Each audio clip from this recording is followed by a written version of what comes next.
Hello, my smarty pants! So, today we start the last module. In this module, we are going to study the muscles of the hip and the muscles of the lower limbs. Today, we are going to start describing the flexors and adductor of your thigh at the hip and the extensors of the leg at the knee. Sorry. Okie dokie.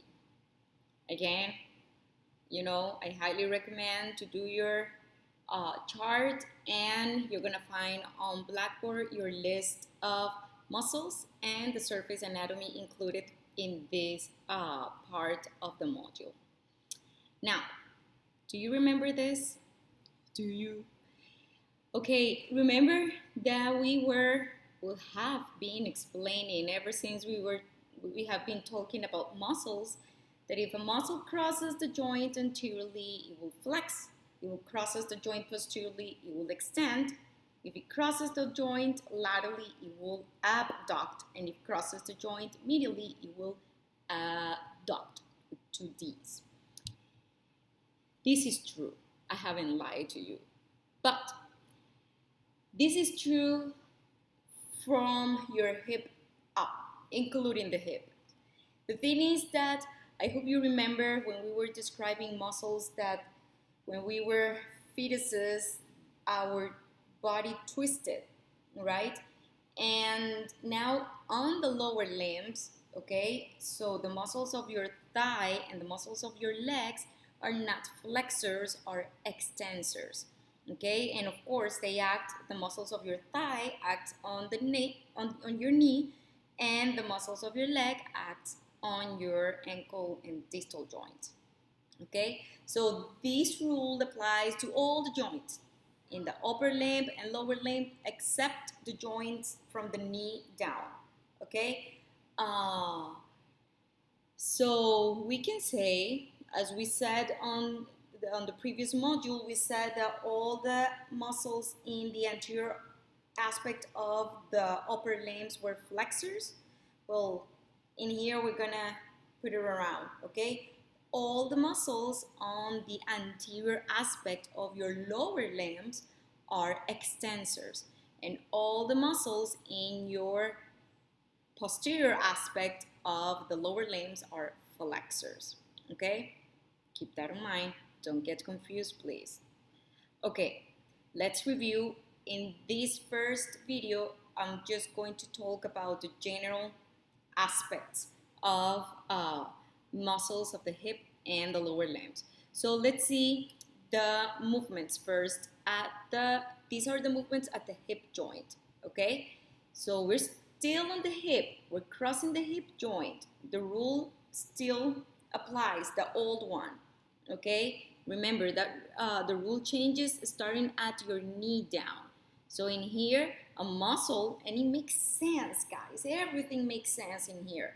If you imagine that let's go to a rubber band. If you place a piece of rubber band from here, from any part in your hip joint, and the other end you put it anywhere in your thigh, in your femur, what's gonna happen when you shorten that muscle? Whoop, you're gonna flex, right?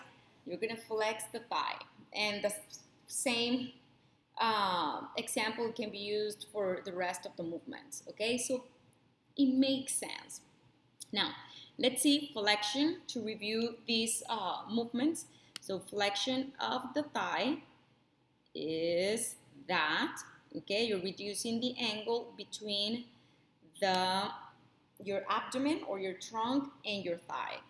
This is extension of your thigh at the hip. Okay, the following is that one. Now, the opposite of that, notice that in here, the leg, the knee is extended. In the other one, the knee was flexed. Regardless, it doesn't matter if the knee or the knee is flexed or extended. What matters the movement at the hip joint. So just put your hand on your hip joint and flex and extend. It doesn't matter that you have your knee flexed or extended, okay?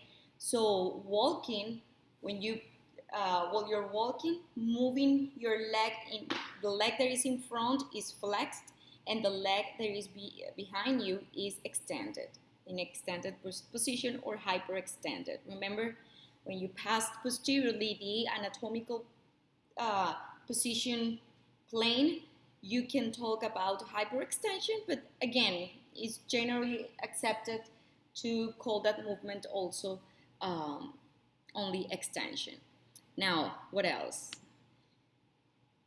Abduction, you open your thighs. Adduction, I recommend this one. You close the thighs. Look at the medial and lateral rotation. Again, it's easily or it's easier to see when the leg or is flexed at the knee, like in these videos. Okay, they're going to show you medial and lateral rotation. Place your hand on your hip and feel that movement or that joint moving. Okay, I don't want you to get confused with medial and lateral rotation at the knee. Okay, so pay attention to this movement. This is medial rotation. Okay, it's like you're pointing your knee inwards. Okay, that's medial rotation. If your leg is extended, your toes are going to point medially as well. And this is lateral rotation. Lateral rotation, now the knee, where do you think is going to go? Yeah, laterally. Okay, and if you happen to have your leg extended, your toes are going to point laterally. Okay. I think that's it. Okay. Well, remember, we can combine all of these movements and perform circumduction, which is a combination of flexion, abduction, adduction, extension, in whichever order you want to put them. Now, those are the movements at the hip. Remember, the hip joint, the coxofemoral joint, is a ball and socket joint, so it allows all of that variety of movements, but still not as much, right, as the glenohumeral joint. Okay, now these movements are the movements of the leg at the knee. Okay, so the knee is the one now performing or the joint moving those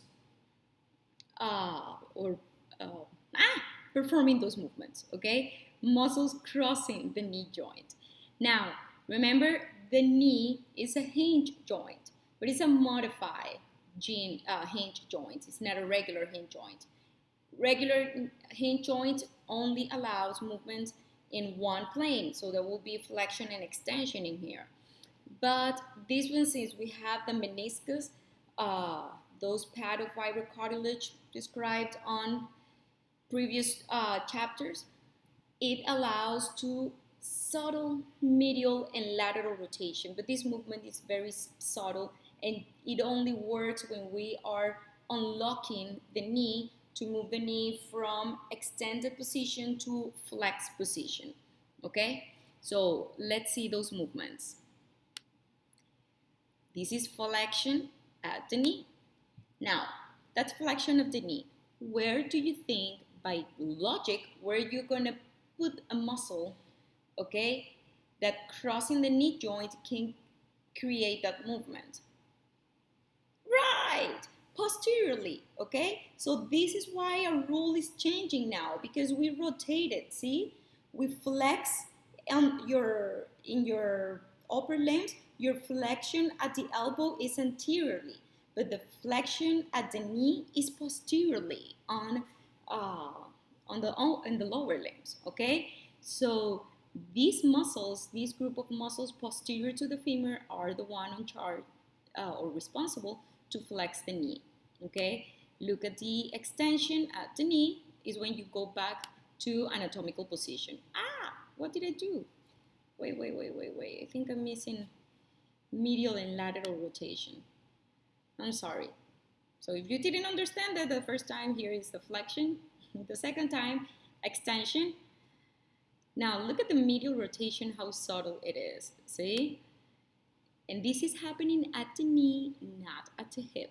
okay? It's like you're try to do it. You need to extend the leg.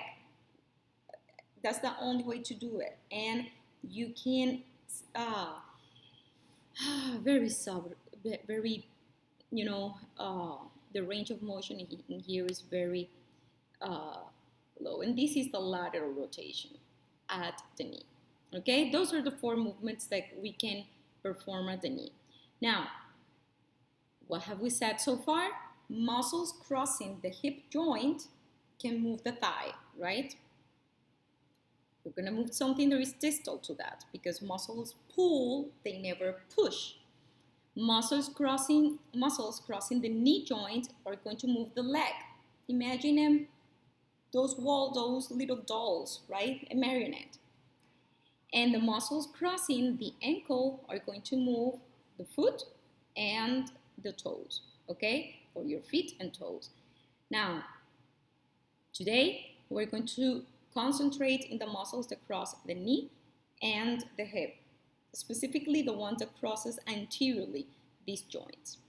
Now, there are several approaches to study and to understand muscles.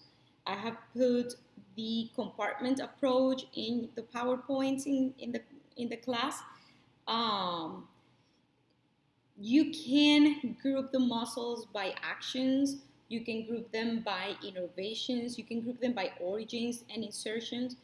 In here, I'm grouping the muscles according to the joint is crossing. So that will be by actions to give you a different point of view when you just stick with the one that is easier for you. Okay? So by compartments, how I explain it on the slideshows on Blackboard is as follows. This is just like in the upper limbs, this is a cross section through your thigh. Okay, so right here in the middle, we can see the femur. Let me grab my, okay, so this is the femur. Hey, okay.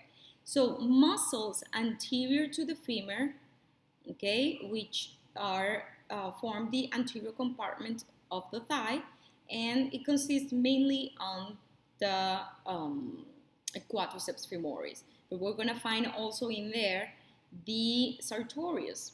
So all of these movements, all of these muscles, the cool thing about this approach is that you can group them mainly by innervation. All of these muscles are going to be innervated by the femoral nerve. Actions. In here is tricky because if they're crossing the joints, most of them are crossing the knee joint anteriorly, so they're going to extend the leg. But there's one muscle, the rectus femoris, part of quadriceps muscle that crosses the hip joint also, so that it can flex the hip, okay? And we're going to see sartorius, we have other movements, other different movements. It can flex the hip, it can flex the leg and not extend it. So this approach to study the muscles by compartment is good if you want to group them by innervations, okay? This is the posterior compartment, consists only on the hamstrings, which are 3 muscles, and all of them flex the knee. Some of them extend, not all of them extend the thigh, and they are all innervated by a sciatic nerve or a branch from the sciatic nerve. We're not covering this today. Today we are covering these two, the anterior and the medial compartment. The medial compartment, well, located in the middle, in your middle thighs, right here, okay? And what do you think? It is so, right? So logic, it makes a lot of sense. If you have a group of muscles here in the medial compartment, when you contract these muscles, you're going to approach both your thigh. So these muscles are adductors, but they can also, we will see, they can also flex the hip. We'll see that later. My point in here is that you cannot, using this image, you cannot group all the muscles by actions. This image is good to group them by compartments, which is very important. I'll describe later why. and to study the muscles by nerves. Okay, did I say? No? All these medial compartment the muscles of the medial compartment are innervated by the obturator nerve, at least most of them. Okay, bear with me. Muscles crossing anteriorly, and this is what we're going to describe today, okay? Muscles crossing anteriorly. They're extending or they're spanning the hip joint through the front, okay? They're crossing the coxofemoral joint in the front. So what is the action of this? They're going to flex the hip. Now, they're going to originate anywhere in your vertebral column, right here in the vertebral column, well, back there, or in your hip bone, and from there they cross anteriorly in the front, the hip joint, and insert on the femur. Okay, so when you contract, they can flex the hip. All that in here, I just included all the flexors of the hip, which is the iliopsoas, tensor fascial lata, sartorius, rectus femoris, and let me tell you, these two, sartorius and rectus femoris, are in the anterior aspect, in the anterior compartment of the thigh. That's, see that I'm making sense with the previous slide? And most of the adductor muscles can also flex the hip. Let's see what happens when a muscle crosses anteriorly the knee joint. Okay, so these are muscles that are crossing anteriorly the knee joint. So let's think about it. If I have a muscle here in my thigh, right, and it's going to cross, do I have a cable? From here, from my thigh to my leg, and I'm going to pull it, I'm going to extend. Even if I'm flexing, I'm going to extend, right? So that is the action of the muscles crossing anteriorly the knee joint, okay? In here, we're just going to put the group of the quadriceps femoris. The four of them can perform extension at the knee. Let's see what happens now if I have a muscle that crosses the hip joint posteriorly on the back. What do you think before that comes there? If I have a muscle from your hip, that's the origin, and the insertion is anywhere, you cannot see it, right? But it's anywhere in your femur. When you contract this muscle, whoop, you extend the thigh at the hip. That's where you're moving, the thigh. Okay, so they extend the thigh at the hip. You're going to say the opposite, right? They are going to arise posterior to the hip joint and attaches somewhere in the posterior aspect of the femur. Examples, gluteus maximus, all the hamstrings, and the adductor magnus. We have mentioned adductor 2 times in here. I wonder why. Now, muscles crossing posteriorly the knee joint the other way around. Put a muscle now in the posterior aspect of your thigh from the posterior aspect of your leg and pull that muscle. What is going to happen? You're going to lift the leg, right? Let's see. Gonna lift the leg. If I do this, well, I don't know if you saw that. Most of these muscles originate at the hip joint, so they're crossing 2 articulations, but we will see that later. Examples, hamstrings, sartorius, gracilis, and some of the leg muscles are crossing posteriorly the knee joint. Okay, what happened now? What is this? Oh, okay. What happens to a muscle that is crossing laterally? No, medially the hip joint? Now we're talking about the medial compartment of your thigh, the adductor muscles. So if they're crossed medially, when contraction, they're going to close or adduct your thighs. Most of these adductor muscles, did I spell it? Yeah. Most of these adductor muscles can also medially rotate the thigh. Okay, you can check the movement on the like 5 minutes ago this in this same video. In here I have these the examples, the pectineus, all the adductors, longus, brevis, magnus, and gracilis. All of them are in the medial compartment. All of them are adductors. Most of them, so they can flex the hip, we just say it. They adduct, they are adductors, and they can medially rotate. So these muscles have at least 3 actions. And because they cross the hip joint medially and some of them a little bit anteriorly, and actually one of them posteriorly. Now, if a muscle, just like our chart that we have been talking about all along, if a muscle crosses the joint laterally, the hip joint, what do you think it's going to do? Now place again the string from your hip joint to the lateral side of the femur. So when you turn that muscle, you can abduct the thigh. Okay. Most of these, and I want to be careful in here, but most of these muscles can also lateral rotate. Not all of them, but they can lateral rotate the hip. Examples: gluteus medius and minimus, tensor fascial lata sartorius, and the group of lateral rotators. They are synergist to abduction. They're lateral rotators. That's the prime movement. These, besides the obvious, which is besides the obvious action of this muscle that abduct and adduct the thighs, what they are working all day long is that when we are walking, they're shifting the trunk from side to side.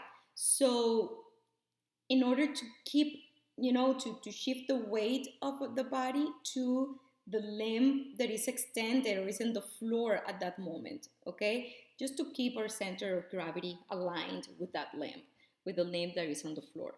So that movement, and you can see it. We when we're walking, we flex, we extend the hip, but at the same time we are, while we place one foot on the ground and lift the other one, we are abducting, and adducting is a game at the hip. Everything is at the hip. So these are the movements.